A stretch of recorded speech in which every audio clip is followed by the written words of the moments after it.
Thank you for having the opportunity to speak on a bit different topic than the ones before, because I want to bring your attention to a topic down the value chain. At noon we have seen this film, and that in nearly every product there are metals, there are raw materials. So and there's also a chance of this supply chain to be supportive in introducing standards and improving conditions on the ground. I'm from the BGR, the Federal Institute for Geosciences and Natural Resources, which is probably not as known as other institutions that have been represented here before. We are subordinate to the Ministry of Economy. We advise and inform the federal government of Germany and the German industry in all questions related to geosciences and natural resources. We are also conducting development cooperation, technical cooperation projects in the mining sector. It's mainly supporting mining authorities, geological surveys in Latin America, Africa, but also in Asia, and different questions that arise on also sustainable management. Then we have doing geoscientific research, and we're also advising industry and on markets, on raw materials markets and developments. Coming from the German perspective, as a main manufacturer, we have a very high number of imports. The value of imports in 2012 has been around 100 for mineral supply from that respect. First of all, it's geological, technical availability of the resources. Then around the world, water capacity of smelters, refiners, infrastructure.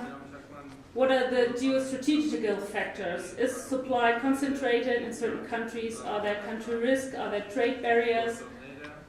And also, as an important aspect, what are environmental and social standards? How is the adherence?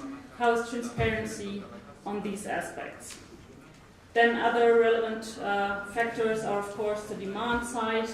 Is there a possibility of substitution of materials? What are recycling perspectives for certain, especially for metals? Recycling is a very relevant proportion. We've heard already today about risk rating, country rating, even regional ratings. Here you see, for example, the worldwide copper production, the mine production in the blue bars. You can see mine production dominated, as we've seen very impressive pictures today, also from Chile, but also Australia, Canada, the US, and also in China there is relevant copper production worldwide. What you can see displayed in the country colors is the country risk rating by the World Bank governance indicators. They might be known to many of you. The aggregate governance indicators that's been also mentioned this morning. And these governance indicators also correlate often with performance, for example, in environmental aspects, performance in some social aspect. Not always, but there are some correlations. So here you could see that, let's say, most of the supply, nearly more than half, nearly 2/3 of the supply is coming from green or light green countries here have a rather higher governance in the countries, and other supply, mainly from Asia, is in a higher risk rated countries.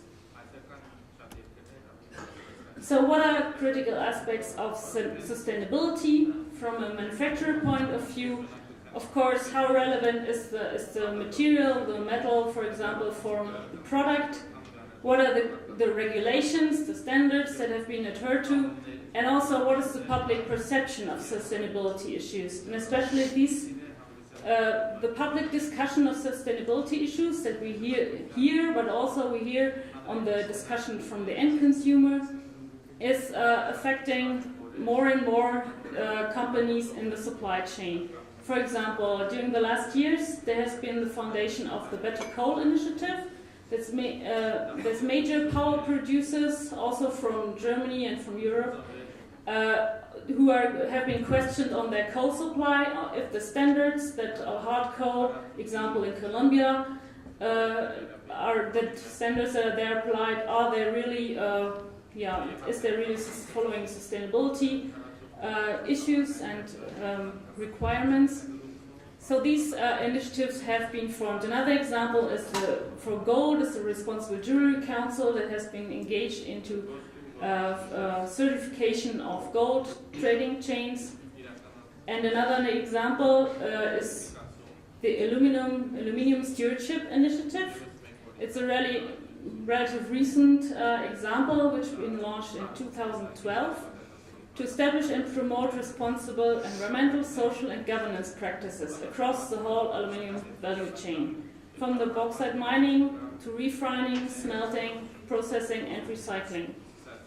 And in this multi-stakeholder process, a lot of companies are engaged, for example Rio Tinto, but also automotive industry, BMW for example, Land Rover, but also Nespresso for example. So these are big companies using aluminum, and they are trying to go down their value chain to see what are the conditions at each step of the value chain.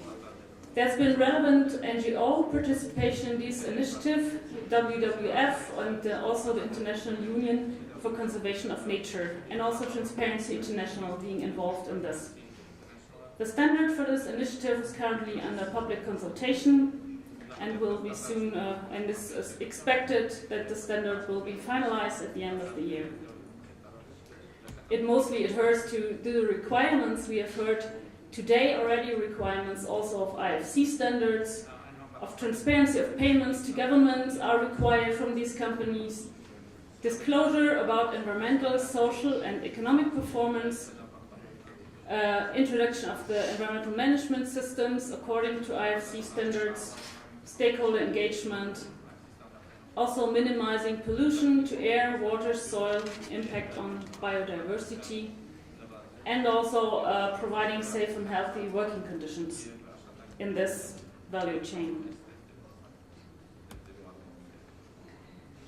Another example which shows quite clearly the high impact that initiatives from the end of the value chain can have on the mining sector is the conflict minerals discussion. The background is that mineral production and trade in eastern DRC in the Congo has been contributing to financing the conflict there.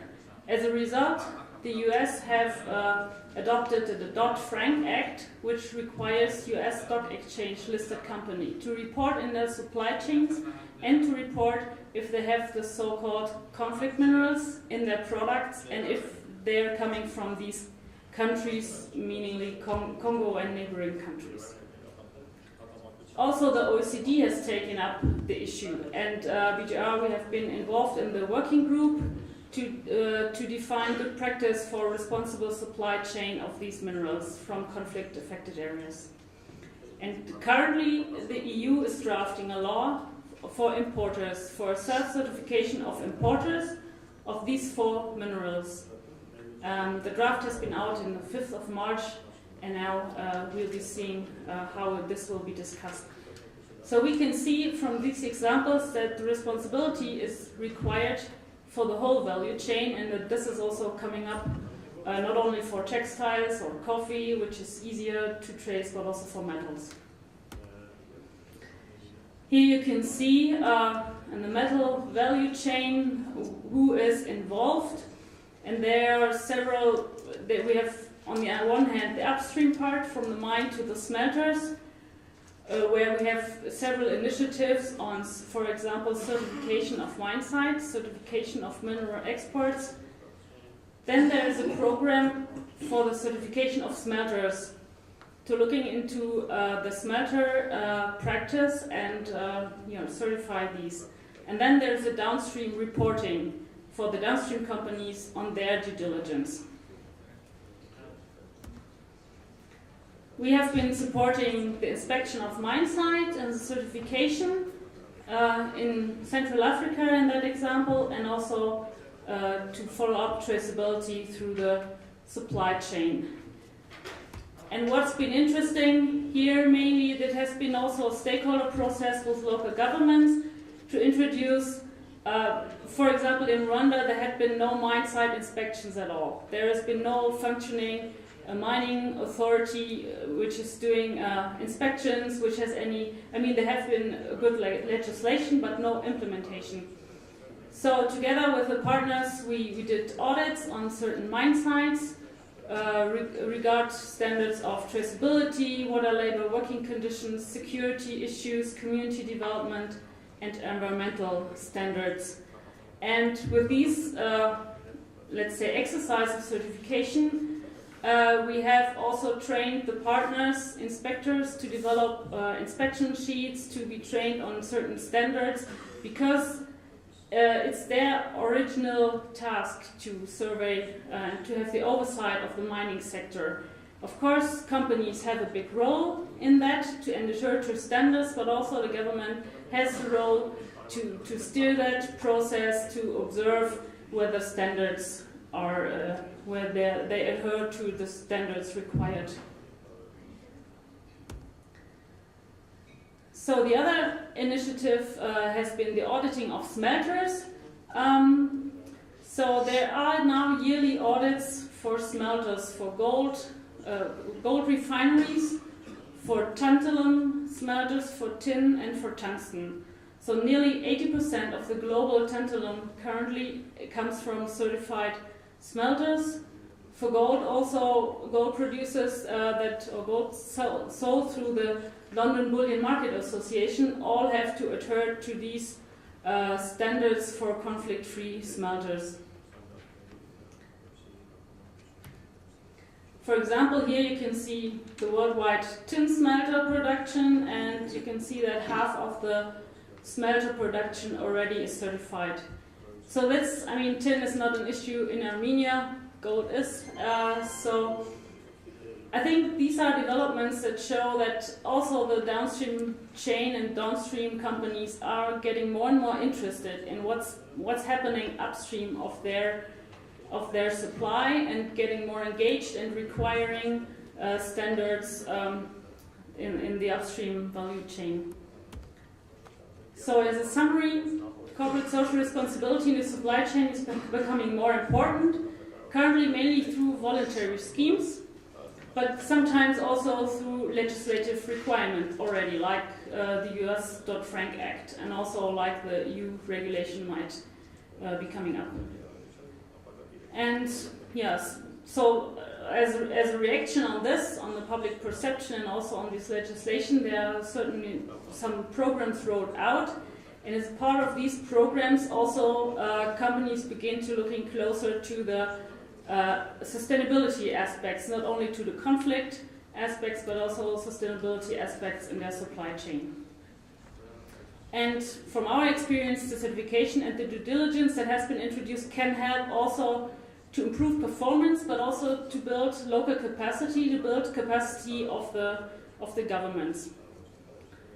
So, and also, of course, it helps to communicate along the supply chain on these risks, and for the companies also in mining to anticipate what are upcoming requirements, what are upcoming requirements by their customers, or by customers which seem to be very far away but might have an impact on their production. So thank you for your attention. This is a picture from an old uranium mining site rehabilitation in Germany. So there are also huge liabilities there which are currently being rehabilitated. Thank you.